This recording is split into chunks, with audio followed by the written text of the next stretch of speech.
On dit qu'Adam alayhi salam a atterri en Inde et que Hawa, elle, a été déposée près de Mecca. Après un long voyage, ils se sont à nouveau retrouvés. Ainsi, Adam et Hawa ont vécu sur Terre et ils ont donné naissance à de nombreux êtres humains. Hawa donnait toujours naissance à 2 jumeaux, une fille et un garçon. Et dans les lois de leur époque, le mariage entre frères et sœurs était permis. Seuls les jumeaux ne pouvaient pas se marier entre eux.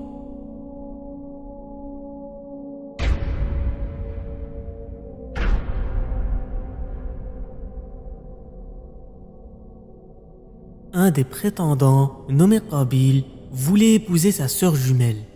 Mais cette fille devait être mariée à son frère Habil. Pour se départager, les 2 frères sont allés voir leur père, Adam alayhi salam. Et celui-ci leur a dit que chacun fasse une offrande à Allah, et Allah choisira celui qui épousera cette fille. Alors, les 2 frères sont allés préparer leurs offrandes. Qabil était un cultivateur, tandis que Habil, lui, était un berger. Ayant peu de foi, Qabil a sélectionné le plus mauvais produit de sa culture. À l'inverse, Habil, lui, a choisi le meilleur bélier de son troupeau. Le rituel se déroulait de cette façon. On devait déposer son offrande au sommet d'une montagne. Ensuite, un feu descendait du ciel et brûlait l'offrande, indiquant qu'elle a été choisie. Ainsi, Qabil et Habil déposèrent leurs offrandes. Après une longue attente, un feu apparut dans le ciel et s'abattit sur l'offrande de Habil. Le choix était fait, et c'était Habil qui avait été choisi. Quand Qabil a vu cela, il s'est encore plus énervé, et il a jalousé son frère. Sa jalousie l'a aveuglé au point de menacer son frère de le tuer. Jamais auparavant ce crime n'avait été commis par les descendants d'Adam. Qabil avait tellement d'envie et de haine envers son frère qu'il a pensé à le tuer. « Habil, je te tuerai, dit Qabil. Fais ce que tu veux, car Allah a accepté mon offrande, et Allah n'accepte que de la part des pieux. Si tu tentes de me tuer, alors je n'opposerai aucune résistance. Fais-le donc, et tu seras des gens de l'enfer. Et si Allah le veut, tu porteras le poids de tous les péchés que j'ai pu commettre. Ainsi, Dieu me pardonnera le jour de la résurrection. Je veux que mon meurtre s'ajoute à tes péchés.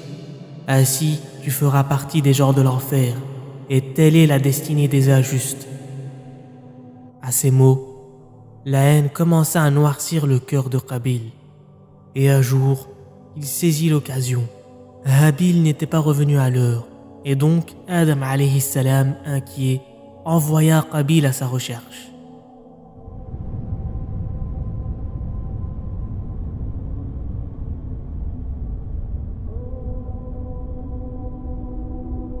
Il chercha son frère jusqu'à l'avoir trouvé.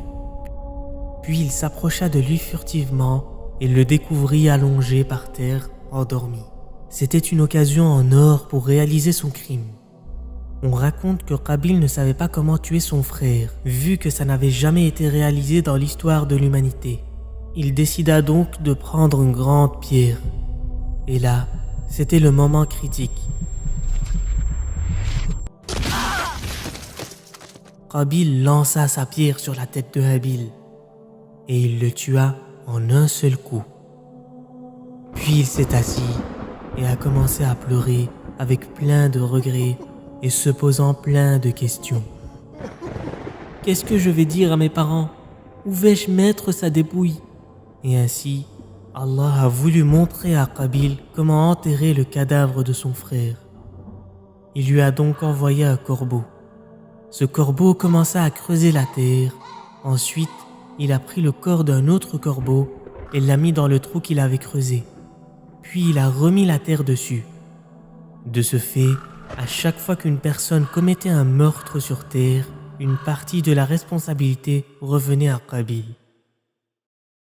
واتل عليهم نبأ ابني آدم بالحق إذ قربا قربانا فتقبل من أحدهما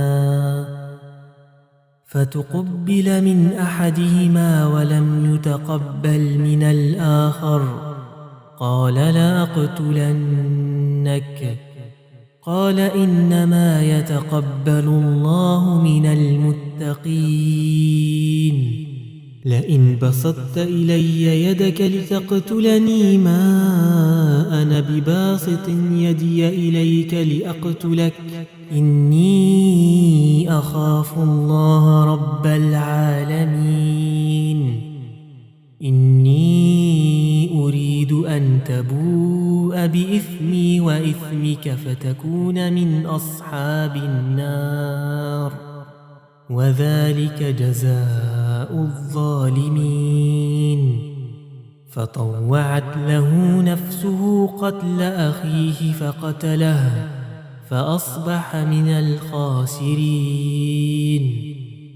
فبعث الله غرابا يبحث في الأرض ليريه كيف يواري سوءة أخيه قال يا ويلتى أعجزت أن أكون مثل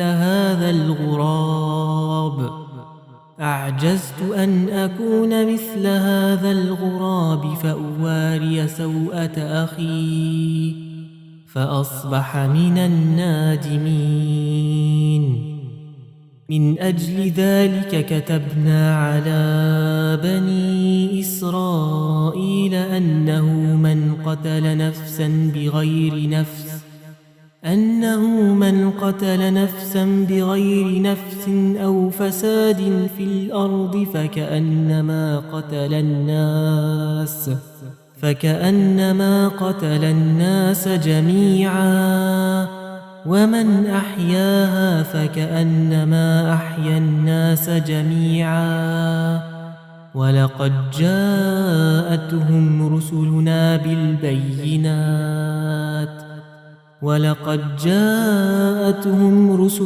بالبينات ثم إن كثيرا منهم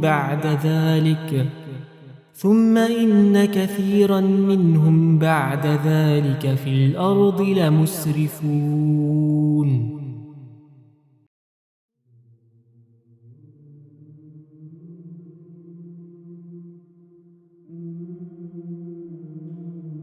On dit qu'Adam alayhi salam a vécu 1000 ans sur terre. Pendant cette période, il a enseigné à sa descendance la religion d'Allah et il leur a appris comment invoquer Dieu.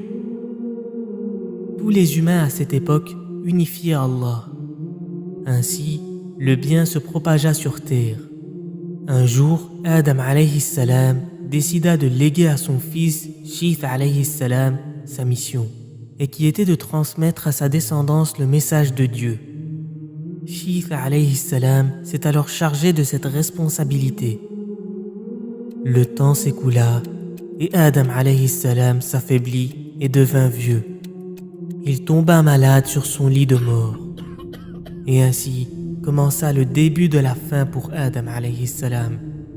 La fin du premier homme dans l'histoire de l'humanité. La fin de notre Père, car nous sommes tous ses enfants et il est le Père de tous les humains. C'est le premier homme que Dieu a créé. Il l'a créé avec sa main et il l'a honoré en faisant prosterner les anges pour lui. Il l'a fait entrer au paradis, puis l'a fait descendre sur terre. Et maintenant, ce sont ses derniers moments sur son lit de mort. Ses enfants se sont regroupés autour de lui et lui ont dit « Ô Père, que désires-tu » Adam alayhi salam leur a dit « Je désire des fruits ». Ainsi, ses enfants sont sortis lui chercher des fruits et sur leur chemin, ils ont rencontré des anges.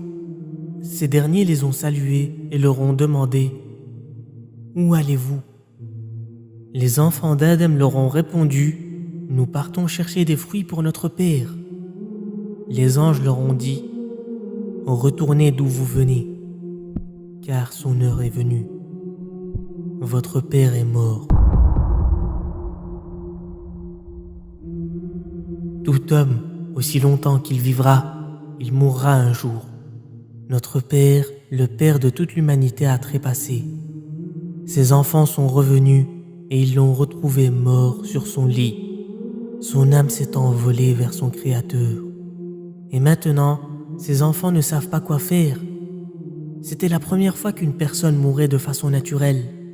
Alors, les anges leur ont appris comment faire.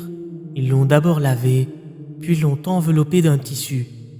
Ensuite, ils ont creusé un trou et l'ont enterré dedans.